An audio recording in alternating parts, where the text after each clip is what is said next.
आज हम बात करते मौलाना तारिक मसूद के बारे में।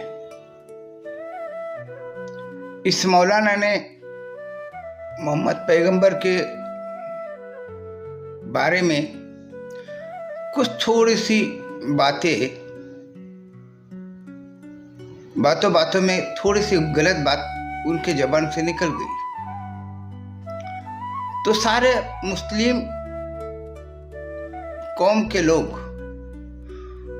उनकी गर्दन काटने की बात कर रहे,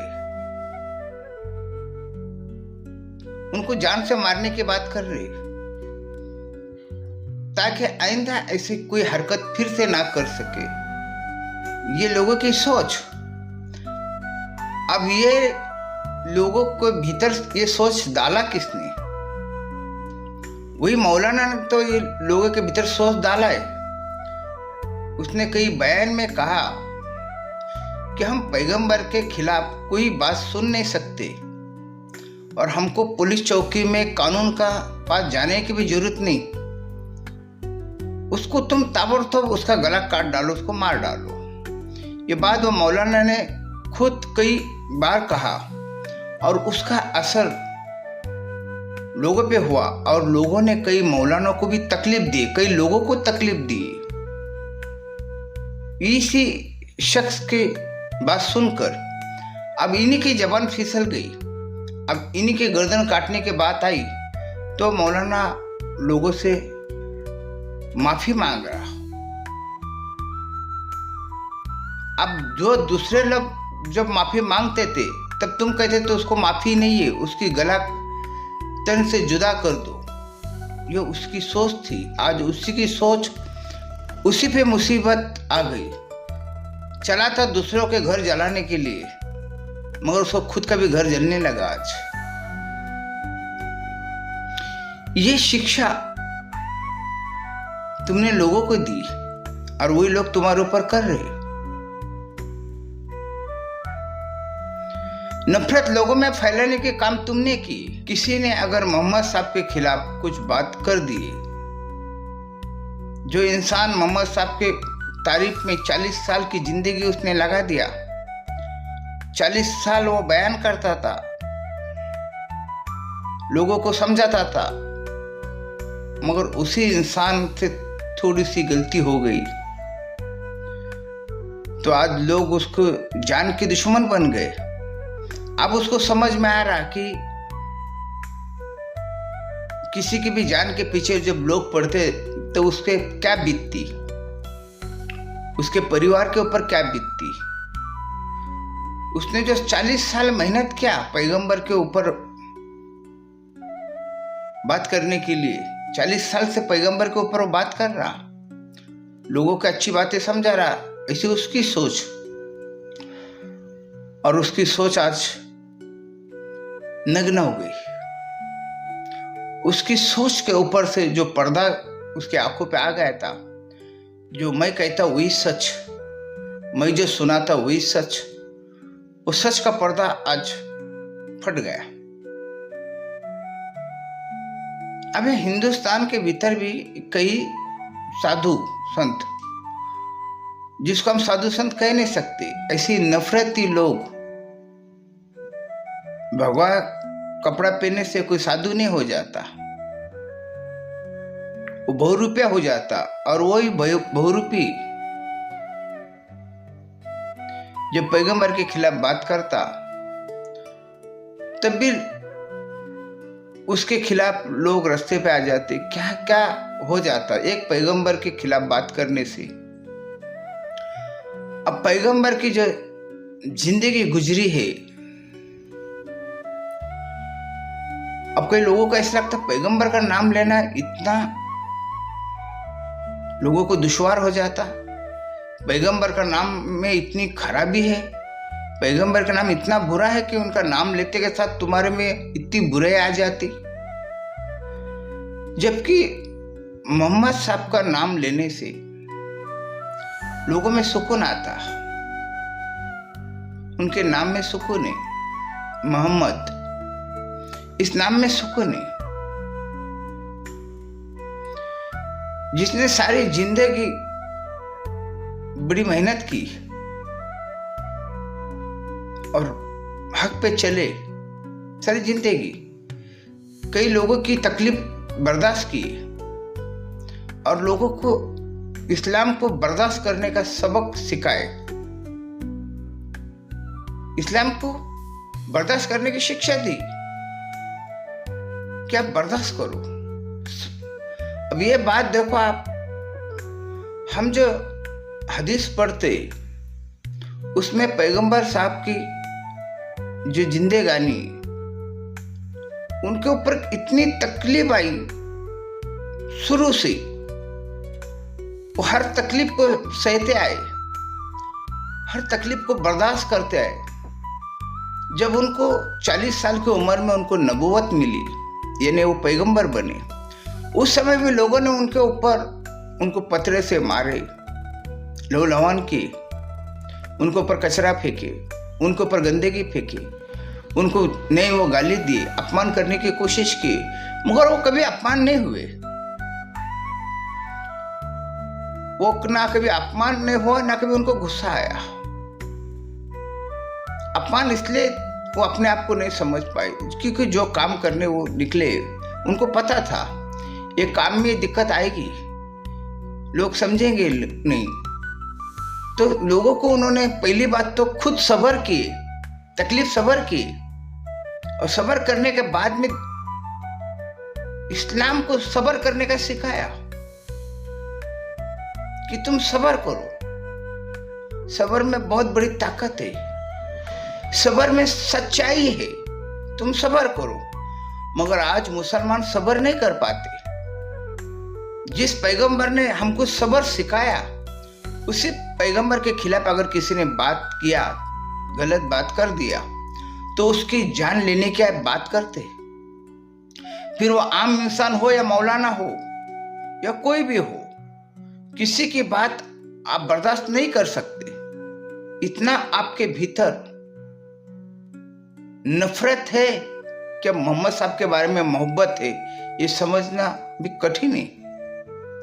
जिस इंसान ने सब्र सिखाया, जिस इंसान ने जिंदगी भर लोगों की तकलीफ सहा, जन्म से लेकर मरते दम तक उनकी जिंदगानी अगर देखते हैं हम, कभी जिंदगानी उनके आयशो आराम की गई नहीं। उन्होंने दुनिया में यही सिखाया कि तकलीफ कितनी भी होने दो,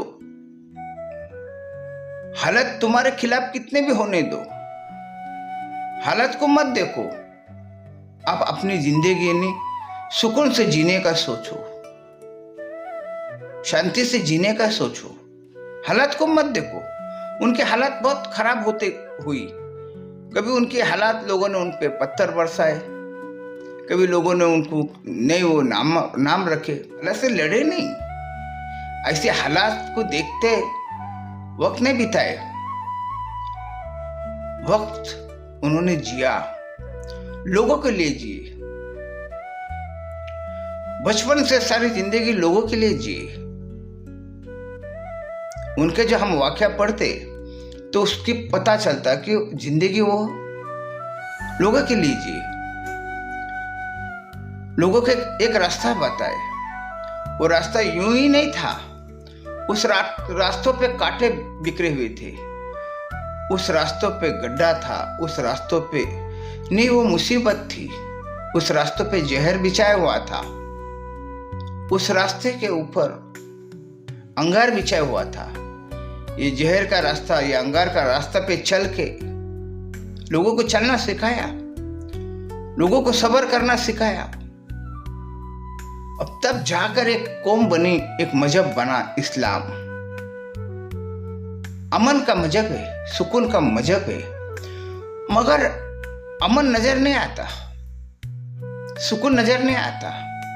जबकि मोहम्मद साहब ने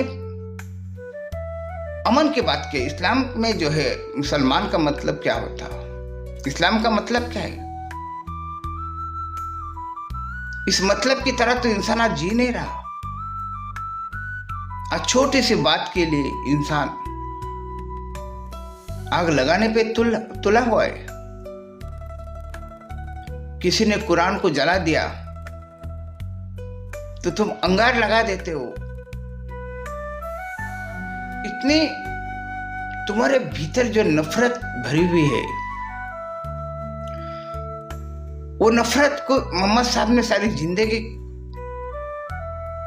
मिटाने की कोशिश की।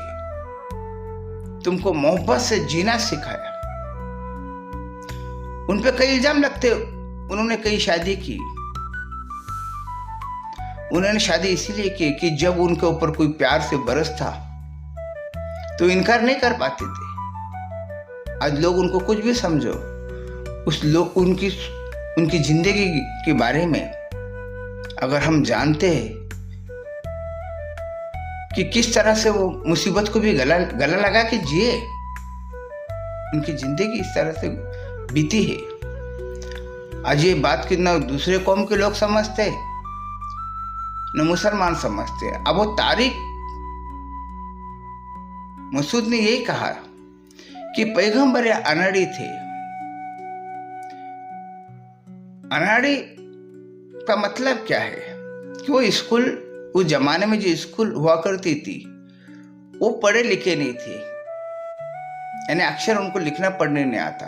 मैंने कई वीडियो में बताया था कि मोहम्मद साहब की मेमोरी बहुत शार्प थी। वो जब लोगों का माल लाने जाते थे, तिजारत करते थे, लोग उनको बताते थे। हजरत खतीजा उनको बताती थी कि आज हमको ये माल लाना है, और वो माल वो के लिखे पढ़े नहीं थे, ये बात बिल्कुल सही है, मगर उनकी मेमोरी बहुत शार्प थी। वो बाहर से नहीं पढ़े ले थे, भीतर से बहुत लिखे पढ़े हुए थे, बहुत ब्रिलियंट थे, अनड़ी नहीं थे, वो बहुत होशियार थे। वो जब उनके सारे कई वक्त लग जाता था उनको जाने के लिए, कई दिन लग जाता था, महीना महीना का सफर करते थे ऊंट से। महीना इंसान जो सफर करके दूसरे मुल्क जा रहा, और वो मुल्क में जाके मुंह जबान वो बोल रहा कि ये चीज चाहिए। अगर हमको 10 चीज लाने के लिए किसी ने कहा तो हम एक आधी चीज भूल जाती, तो हमको लिख के लेके जाना पड़ता कि भाई 10 चीज की यादी बनाना पड़ता। वो 10 चीज की जो यादी बनाते, हम यादी पढ़ के हम सामने वाले को सुनाते, तब वो हमको माल देता। अब ये मोहम्मद साहब बिना लिखे पढ़े ये अपने मुंह जबान से बोल देते थे ये चीज चाहिए, वो चीज चाहिए। और वो कब की बात है, अब वो निकले हैं मक्का से, तो 8-10 दिन महीना उनको याद रहता था पूरा का पूरा कि क्या क्या लेने के लिए हम आए हैं, क्या क्या लेके जाना है। इतना शार्प उनका दिमाग था। यूं ही उन्होंने इस्लाम मजहब के भीतर कुछ मौन रहकर उन्होंने लोगों को खामोशी नहीं की, उन्होंने लोगों को समझाया कि सच क्या है, हक क्या है, ईश्वर क्या है, परमात्मा क्या है, अल्लाह क्या है, किसे कहते, उसको क्या सोचे। ये सारे जो उनके भीतर जो बातें थी, आजकल लोग यही देखते कि कितना पढ़ा लिखा है। मेरे भाई, तुम किस विषय की बात कर रहे? रूहानियत की जो पढ़ाई होती वो कोई विश्वविद्यालय में नहीं होती, कोई स्कूल में रूहानियत का पाठ पढ़ाया नहीं जाता। और रूहानियत, रूह तो सबके भीतर है, मगर रूह से रूह हमसे जुड़ी हुई है, हमको रूह से जुड़ना पड़ता। वो तो हमसे जुड़ी हुई है, हमको रूह से जुड़ना पड़ता, तब उसको कहा गया रूहानियत। अब रूहानियत के मार्ग पर, रूहानियत के रास्ते पे लाखों में एक आधा इंसान निकलता, सभी नहीं निकलते, लाखों में एक। इसीलिए मैंने भगवान गौतम बुद्ध का भी आपको किस्सा सुनाया। एक राजा ने अपना एक दूत को भेजा और उसने कहा कि गौतम बुद्ध से कहो कि एक कोई भिक्षुक, एक कोई सन्यासी अपने राज्य के लिए भेजे ताकि मुझे उसके हाथ से एक नया महल का ओपनिंग करना है। तो वो जो सेनापति आया और भगवान गौतम बुद्ध से कहा कि उसने कहा भगवान एक सन्यासी आपको भेजिए। नई राजा ने नई इमारत बनाया, उसका उद्घाटन है। तो बोले ठीक है मैं भेजता हूं, आज के दिन आराम कर लीजिए, थके हुए हैं। तो दूसरा दिन जब वो सेनापति जो था, जो सैन्य था, वो देखता है तो उसके सामने 500 लोग खड़े हुए, 500 भिक्षुक थे, 500 सन्यासी थे। वो तो भगवान बुद्ध से कहने लगा मुझे एक इंसान लाने के लिए कहा गया, एक सन्यासी को लाने के लिए कहा गया, और आपने तो 500 सन्यासी खड़ा कर दिए मेरे साथ जाने के लिए। बुद्ध ने कहा मैं नहीं जानता ये 500 में कौन जागा है, मैं नहीं जानता, मगर एक कोई तो कोई इसमें जागा हुआ है, एक कोई तो कोई रोहानियत पे पहुंचा हुआ है, इसलिए मैं तुमको कह रहा हूं ये सब लेकर जाओ, और आप जो रोहानियत में पहुंचेगा वही अब तक पहुंच जाएगा, बाकी सब हट जाएंगे। ऐसे ही हुआ।